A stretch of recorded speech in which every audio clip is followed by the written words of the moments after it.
Doctor ortho Ayurvedic oil and capsule. अब दर्द भी घुटने टेकेगा। अमेरिका, इजरायल और ईरान के बीच जंग का 16वां दिन। ट्रंप की चेतावनी, फिर करेंगे खार्ग आइलैंड पर हमला। बौखलाए ईरान का अमेरिकी ठिकानों पर ताबड़तोड़ अटैक। इराक की नानाज रिफाइनरी पर ड्रोन अटैक। जंग के कारण अप्रैल में बहरीन और सऊदी F1 रेस रद्द। भारत ने भी की और इंडिया की यूएई के लिए कई उड़ानें रद्द। फिल्म घूसखोर पंडित के बाद अब यूपी दरोगा भर्ती परीक्षा में पंडित विकल्प पर मचा बवाल। यूपी में सियासत हुई गर्म। उप मुख्यमंत्री ब्रजेश पाठक बोले, होगी सख्त कार्रवाई।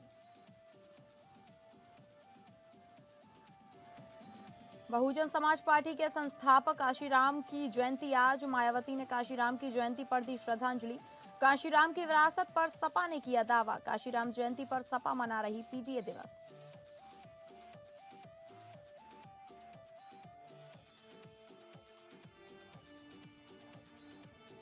नमस्कार, आप सभी का स्वागत है और मैं हूं आपके साथ अंकिता सिंह। बुलेटिन की शुरुआत करेंगे बड़ी खबर का रुख करके, जहां जंग का 16वां दिन। अमेरिका, इजरायल और ईरान के बीच जंग हुआ और भीषण।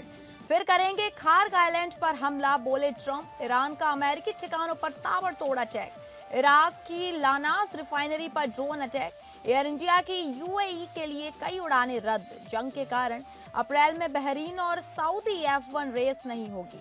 आपको बता दें, अमेरिका, इजरायल और ईरान के बीच युद्ध रविवार को 16वें दिन में प्रवेश कर चुका है। इस दौरान अमेरिकी हमले खासतौर पर ईरान के खार्ग द्वीप पर केंद्रित रहे हैं। रिपोर्टों के अनुसार अमेरिका ने यहां 90 से अधिक सैन्य ठिकानों को निशाना बनाया है। इन हमलों में हवाई रक्षा प्रणाली, नौसैनिक अड्डे और हवाई अड्डे शामिल हैं। लेकिन तेल से जुड़े बुनियादी ढांचों को अभी तक बचा कर रखा गया है।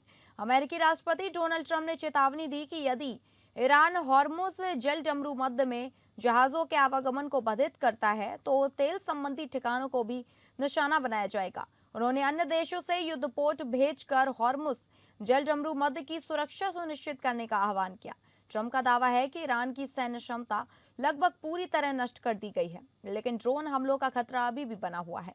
वहीं ईरान ने भी जवाबी कार्रवाई करते हुए हिजबुल्लाह के साथ मिलकर इजरायल पर मिसाइलें दागी। इसके अलावा बगदाद स्थित अमेरिकी दूतावास पर दूसरी बार हमला हुआ है। खाड़ी क्षेत्र में सऊदी अरब और कतर पर भी हमलों की खबरें सामने आई हैं। अमेरिकी रक्षा मंत्रालय के अनुसार ईरान का नया नेता गंभीर रूप से घायल हो गया। उधर मिडिल ईस्ट तनाव के कारण अप्रैल में बहरीन और सऊदी F1 रेस नहीं होगी। वहीं मिडिल ईस्ट संकट के बीच यूएई एयरपोर्ट अधिकारियों के निर्देशों के बाद एयर इंडिया और एयर इंडिया एक्सप्रेस की उड़ानें बड़े स्तर पर प्रभावित हुई। 15 मार्च 2026 के लिए एयरलाइंस को अपने परिचालन में भारी कटौती करनी पड़ी। दुबई जाने वाली एयर इंडिया और एयर इंडिया एक्सप्रेस की 11 में से 9 उड़ानें रद्द कर दी गई। दोनों एयरलाइंस दिल्ली दुबई मार्ग पर सिर्फ एक रिटर्न उड़ान संचालित करेंगी। अबू धाबी की एयर इंडिया एक्सप्रेस की सभी 5 उड़ानें रद्द कर दी। शारजा और रास अल खैमा से दिल्ली, कोच्चि और मुंबई समेत कुछ शहरों के लिए उड़ानें भारी जारी रह सकती हैं। सभी उड़ानें स्लॉट की उपलब्धता और मौजूदा स्थितियों पर निर्भर करेंगी। यह युद्ध 28 फरवरी 2026 को शुरू हुआ था, जब अमेरिका और इजरायल ने तेहरान में बड़े पैमाने पर हमले किए थे। इन हमलों में कई ठिकानों को नुकसान पहुंचा और कई अमेरिकी सैनिक भी मारे गए। युद्ध के चलते तेहरान में सुरक्षा कड़ी कर दी गई और सड़कों पर सन्नाटा पसरा है। संयुक्त राष्ट्र ने इस संघर्ष में नागरिक हताहतों पर चिंता जताई है। वहीं विशेषज्ञों का मानना है कि मौजूदा हालात को देखते हुए यह युद्ध लंबा और जटिल खींच सकता है। प्रभावी कूटनीति और वैश्विक सहयोग ही इस संघर्ष को समाप्त करने का रास्ता हो सकता है। वहीं इस खबर की ज्यादा जानकारी के साथ हमारे इनपुट हेड मनीष राज सिंह हमारे साथ जुड़ गए। मनीष, जिस तरीके से दोनों देशों के बीच लगातार जंग जारी है, 16 दिन हो गए हैं, वहीं अब बहरीन और सऊदी अरब में F1 रेस भी नहीं होगी, फ्लाइटें भी प्रभावित हुई हैं। इसको लेकर क्या जानकारी है? देखिए, जिस तरीके से दिन ब दिन जो गुजरते जा रहे हैं और अमेरिका, इजराइल और ईरान के बीच जो युद्ध है, ये पूरे विश्व पर असर डाल रहा है। मैं आपको बता दूं कि ये 16वें दिन आज युद्ध के हो चुके हैं जी।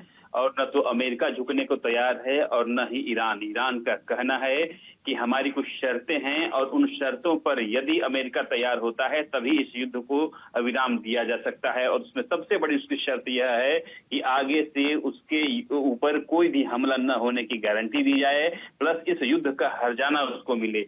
लेकिन अमेरिका का कहना है कि नहीं, उसका जो अमेरिका का खास उद्देश्य है कि ईरान में सत्ता चेंज हो। और इस दौरान जो है अमेरिकी हमले जारी हैं और पिछले कुछ दिनों से ये देखने में आ रहा है कि ईरान का खर्ग द्वीप, जिसे कि ईरान का कोहिनूर कहा जाता है जी। और यहाँ से ईरान का 90% तेल का निर्यात होता है, उस पर अमेरिकी हमले केंद्रित हो गए हैं। अमेरिका ने यहाँ 90 से अधिक सैन्य ठिकानों को निशाना बनाया गया है। हालांकि अमेरिका का कहना है कि फिलहाल तो खर्ग के सैन्य ठिकानों को निशाना बनाया गया है, आगे हो सकता है कि तेल रिफाइनरी और तेल के अड्डों को भी निशाना बनाया जाएगा। इस पर ईरान ने कड़ी प्रतिक्रिया दी है और उसे कहा है कि यदि खर्ग द्वीप में तेल के अड्डों को नुकसान पहुंचाया जाता है तो पूरे मध्य एशिया के तेल संबंधी ठिकानों को ईरान भी निशाना बनाएगा। ऐसे में ये युद्ध जो है लगातार एक नए मुकाम तय कर रहा है। हालांकि भारत के लिए इसमें एक बहुत राहत की बात है कि जी। कल भारत के 2 जहाज जो हैं, एक नंदा देवी और कंचनजंगा, जो कि एलपीजी गैस से भरे हुए हैं, उनको होर्मुज स्ट्रेट से रास्ता मिला है और वो होर्मुज स्ट्रेट पार कर चुके हैं और थोड़ी ही दिनों में हो सकता है कि भारत के बंदरगाह पर उसकी रुकावट हो और उसके बाद भारत में एलपीजी की सप्लाई सुचारू रूप से जारी हो जाए। तो फिलहाल भारत के लिए इस युद्ध में एक बड़ी राहत की बात है। जी जी, ठीक है। बहुत-बहुत धन्यवाद आपका जानकारी साझा करने के लिए। तो आपको बता दें, दोनों देश लगातार युद्ध की ओर बढ़ते जा रहे हैं। वहीं ये युद्ध जो है वो घातक हो रहा है और इस युद्ध के कारण फ्लाइटों भी प्रभावित हुई हैं।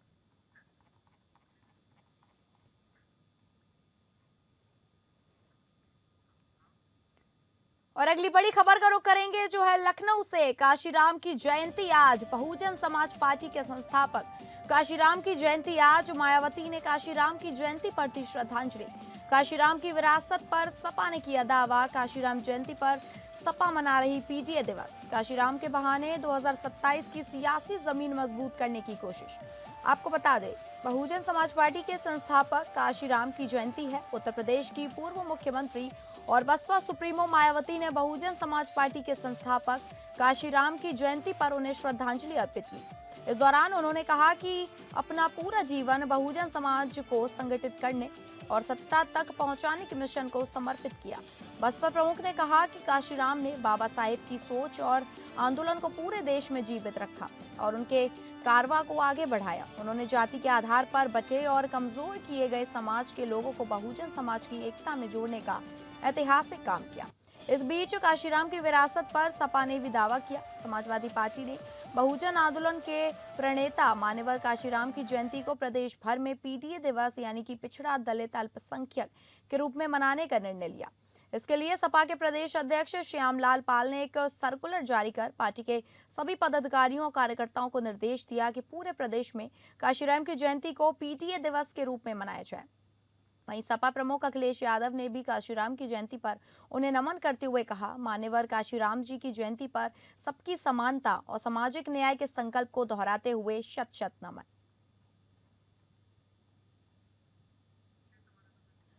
वहीं इस खबर की ज्यादा जानकारी के साथ हमारे विशेष संवाददाता आनंद सिंह हमारे साथ जुड़ गए हैं। आनंद, आज काशीराम जी की जयंती है, वहीं अब सपा ने जो है आज के दिन को पीटीए दिवस घोषित कर दिया है। हाँ बिल्कुल, देखिए समाजवादी पार्टी ने काफी पहले इस बात का ऐलान कर दिया था कि जो बहुजन समाज पार्टी के संस्थापक हैं थे काशीराम, उनकी आज जयंती है, उसको वो बड़े पैमाने पर मनाएगी और पीटीए दिवस के तौर पर इसे मनाया जाएगा। और इसी क्रम में आज समाजवादी पार्टी पूरे प्रदेश में आयोजन कर रही है, पीटीए दिवस का दिवस मना रही है। दूसरी तरफ अगर बात करें तो बहुजन समाज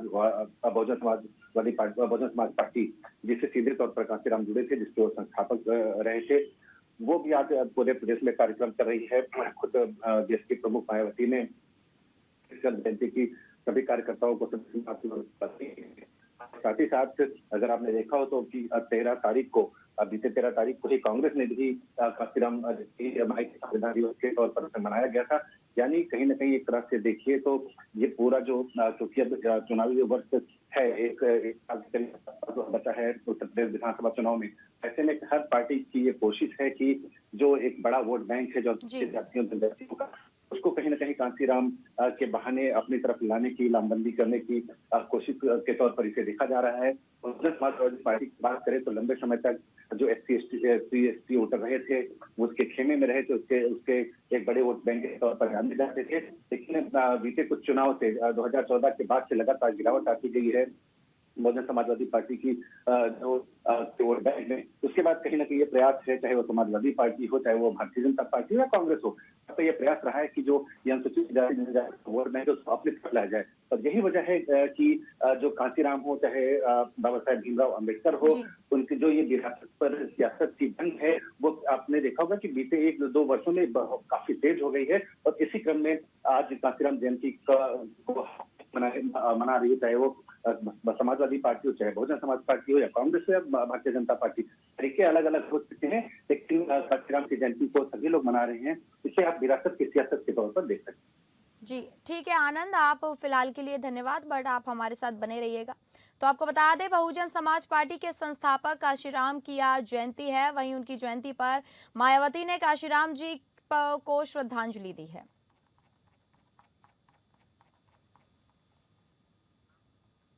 और अगली बड़ी खबर का रुख करेंगे। परीक्षा में पंडित विकल्प पर मचा बवाल। फिल्म घूसखोर पंडित के बाद अब परीक्षा के प्रश्न पत्र पर बवाल। यूपी दरोगा भर्ती परीक्षा में पंडित विकल्प पर मचा बवाल। उप मुख्यमंत्री ब्रजेश पाठक बोले, होगी सख्त कार्रवाई। वेब सीरीज घूसखोर पंडित के शीर्षक को लेकर उपजे विवाद के बाद अब ऐसे ही एक अन्य मामले ने तूल पकड़ा है। यूपी दरोगा भर्ती परीक्षा में एक प्रश्न अफसर के अनुसार बदले जाने वाला मुहावरे के उत्तर में दिए गए 4 विकल्पों में एक पंडित लिखे जाने का मामला शनिवार को सोशल मीडिया पर खूब वायरल हुआ। इससे लोगों में आक्रोश और विभिन्न संगठनों की आपत्तियां, तीखी टिप्पणियां सामने आ रही हैं। पूछे गए एक सवाल के विकल्प को लेकर बवाल मच गया है। उप मुख्यमंत्री ब्रजेश पाठक ने पुलिस भर्ती परीक्षा में पूछे गए प्रश्न के विकल्प में पंडित शब्द के प्रयोग पर कड़ी आपत्ति दर्ज कराई है। उन्होंने सख्त कार्रवाई होने की बात कही है। दरअसल पहले दिन की परीक्षा में सामान्य हिंदी के प्रश्न पत्र में पूछे गए एक सवाल को लेकर कड़ी आपत्ति जताई जा रही है। इस प्रश्न में पूछा गया कि अफसर के अनुसार बदलने वाला इस वाक्यांश के लिए एक शब्द का चयन कीजिए। इसमें 4 विकल्पों में पहला है सदाचारी, दूसरा पंडित, तीसरा अवसरवादी और चौथा है निष्पक्ष, निष्कपट।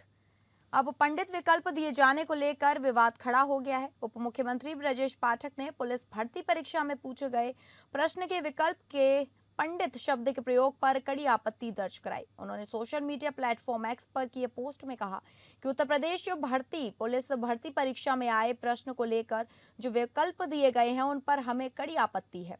सरकार ने गंभीरता से संज्ञान में लिया है। किसी भी प्रश्न से किसी समाज या वर्ग की गरिमा को ठेस पहुंचती है तो यह बिल्कुल स्वीकार्य नहीं है। उन्होंने कहा, मैं स्पष्ट कहना चाहता हूं कि किसी भी जाति, समुदाय या परंपरा के प्रति अपमानजनक शब्दों को कोई स्थान नहीं मिलना चाहिए। पाठक ने कहा, इस पूरे मामले की तत्काल जांच के निर्देश दिए गए हैं। संबंधित जिम्मेदार लोगों के खिलाफ कड़ी कार्रवाई की जाएगी। जिन्होंने कहा कि उत्तर प्रदेश सरकार सभी समाजों के सम्मान, समानता और संवेदनशीलता के सिद्धांत पर काम करती है। प्रदेश के हर नागरिक की गरिमा हमारी सर्वोच्च प्राथमिकता है। लगातार हमारे साथ बने हुए हमारे विशेष संवाददाता आनंद सिंह। आनंद, क्या पूरा मामला है, विस्तार से बताइए। ये जो विवाद खड़ा हो गया है प्रश्न पत्र में पंडित नाम को लेकर।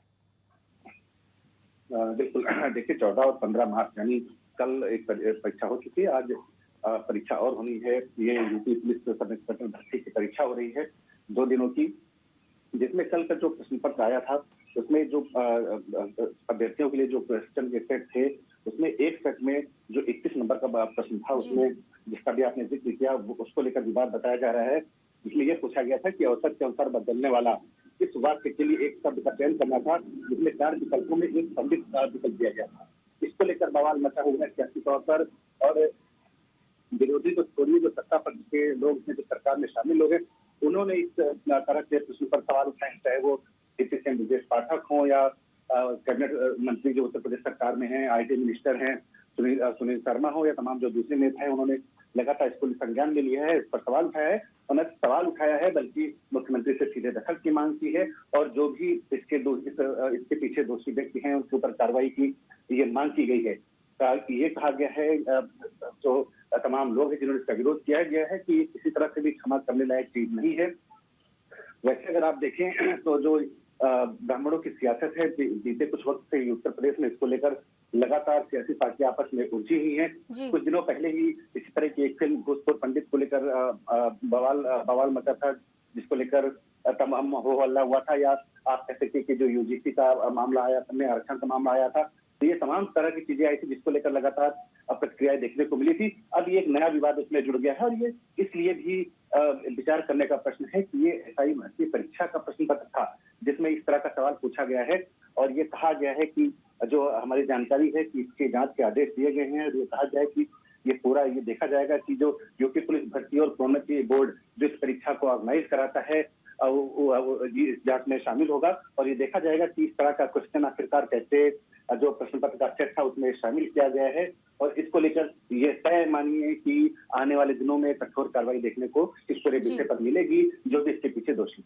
जी ठीक है, बहुत बहुत धन्यवाद आनंद आपका जानकारी साझा करने के लिए। तो आपको बता दें, फिल्म घूसखोर पंडित के बाद अब यूपी भर्ती परीक्षा में पंडित नाम को लेकर विवाद खड़ा हो गया है।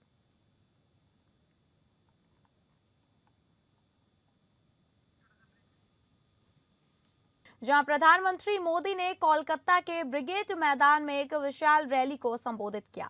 उन्होंने ममता बनर्जी सरकार पर तीखा हमला बोलते हुए कहा कि बंगाल में महाजंगल राज का अंत होगा और भाजपा सरकार आएगी। पश्चिम बंगाल में चुनाव की तारीखों के ऐलान से पहले प्रधानमंत्री मोदी ने शनिवार को कोलकाता के ब्रिगेड मैदान में एक विशाल रैली को संबोधित किया। अपने संबोधन में पीएम मोदी ने राज्य की ममता बनर्जी सरकार पर जमकर हमला बोला। पीएम मोदी ने कहा कि आपका ये उत्साह जोश बता रहा है कि बंगाल क्या सोच रहा है, बंगाल के मन में क्या चल रहा है। ब्रिगेड परेड ग्राउंड का इतिहास साक्षी है कि जब जब बंगाल देश को दिशा देता है, ये ब्रिगेड मैदान बंगाल की आवाज बनता है। इस मैदान से अंग्रेजी हुकूमत के खिलाफ उठी आवाज हिंदुस्तान में क्रांति बन गई थी। उसका नतीजा ये हुआ कि अंग्रेजों के अत्याचार और लूट का खात्मा हुआ। आज एक बार फिर ब्रिगेड ग्राउंड से नए बंगाल की क्रांति का बिगुल बज गया है। प्रधानमंत्री ने कहा कि बंगाल में बदलाव अब दीवारों पर भी लिखा जा चुका है और बंगाल के लोगों के दिलों में भी छप चुका है। अब बंगाल से निर्मम सरकार का अंत होकर रहेगा। अब बंगाल से महाजंगल राज का खात्मा होगा। पीएम मोदी ने कहा कि कल टीएमसी ने इस रैली में आने वाले आप सभी लोगों को चोर कहकर गाली दी थी। असली चोर कौन है ये बंगाल की प्रबुद्ध जनता जानती है। अपनी कुर्सी जाते हुए देखकर यहाँ की निर्मम सरकार बौखला गई है। टीएमसी के किसी अत्याचारी को नहीं छोड़ेंगे, चुन चुन कर हिसाब लेंगे। वो दिन दूर नहीं जब बंगाल में फिर से कानून का राज होगा। जो कानून तोड़ेगा, जो अत्याचार करेगा, टीएमसी के किसी अत्याचारी को छोड़ा नहीं जाएगा। चुन चुन के हिसाब लिया जाएगा।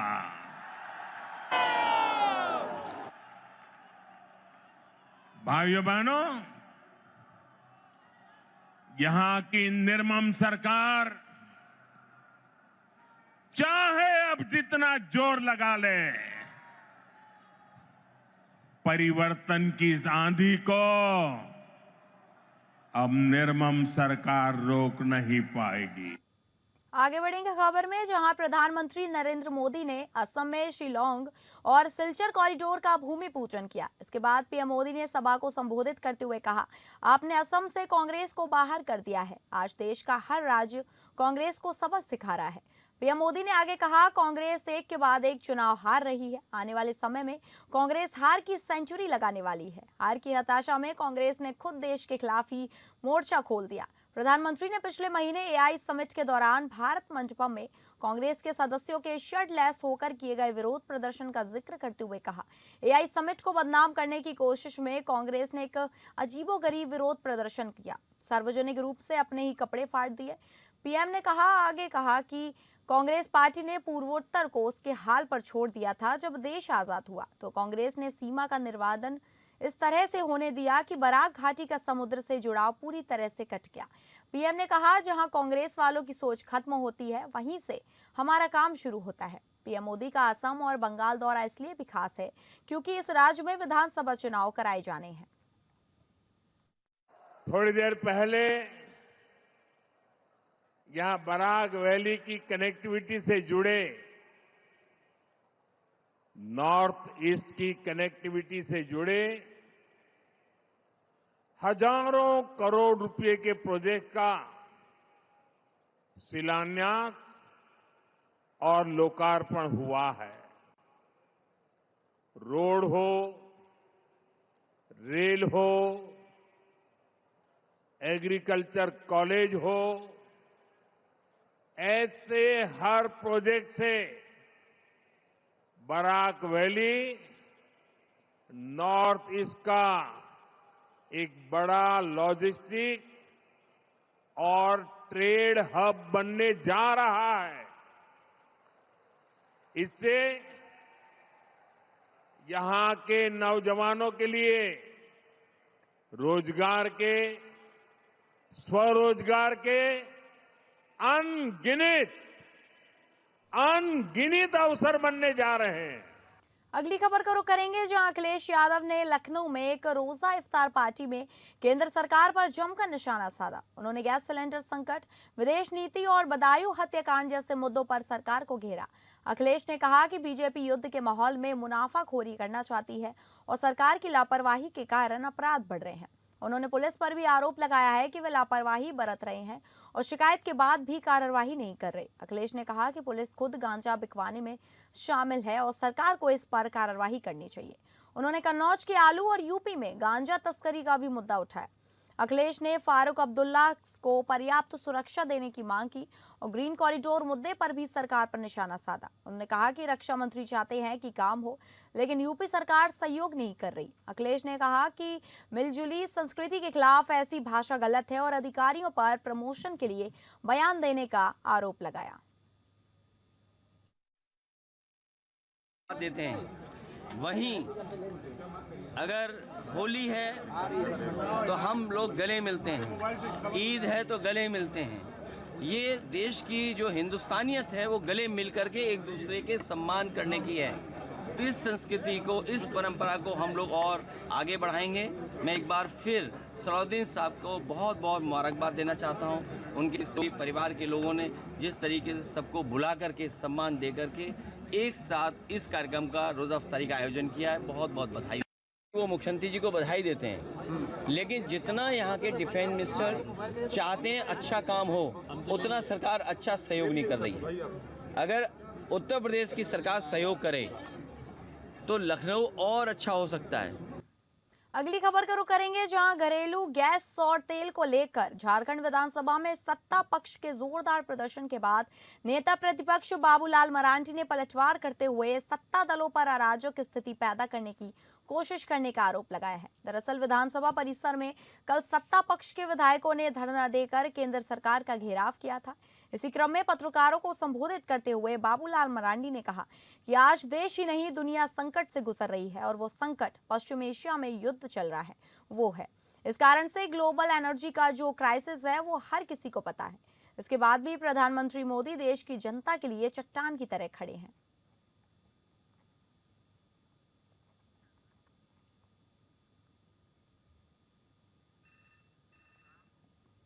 और अगली खबर का रुख करेंगे, जो प्रयागराज से है। प्रयागराज के इलाहाबाद संग्रहालय में एकल वस्तु प्रदर्शनी श्रृंखला के अंतर्गत दुर्लभ सोने की म्यान का पाक्षिक प्रदर्शन केंद्रीय कक्ष में शुरू किया गया। प्रदर्शनी का उद्घाटन प्रयागराज जोन के एडीजी ज्योति नारायण ने किया।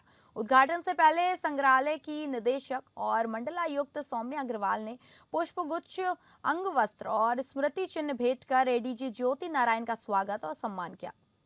इस अवसर पर अपने संबोधन में एडीजी ज्योति नारायण ने कहा कि अरब और भारत की साझा संस्कृति विरासत की प्रतीक सोने की म्यान का उद्घाटन करना उनके लिए सौभाग्य की बात है। उन्होंने संग्रहालय द्वारा आयोजित इस पाक्षिक प्रदर्शनी की सराहना करते हुए निदेशक को बधाई और शुभकामनाएं दी। संग्रहालय की निदेशक सौम्या अग्रवाल ने बताया कि सोने से बनी यह म्यान लगभग 400 ग्राम वजनी है, जिसे एक अरब देश के शाह ने उत्तर प्रदेश के राज्यपाल को उपहार स्वरूप भेंट किया था। इस प्रदर्शनी का संयोजक सहायक संग्रह अध्यक्ष डॉक्टर संजू मिश्रा ने किया। एकल वस्तु की यह पाक्षिक प्रदर्शनी श्रृंखला आगे भी जारी रहेगी ताकि लोग ऐतिहासिक और दुर्लभ धरोहरों को करीब से देख सकें।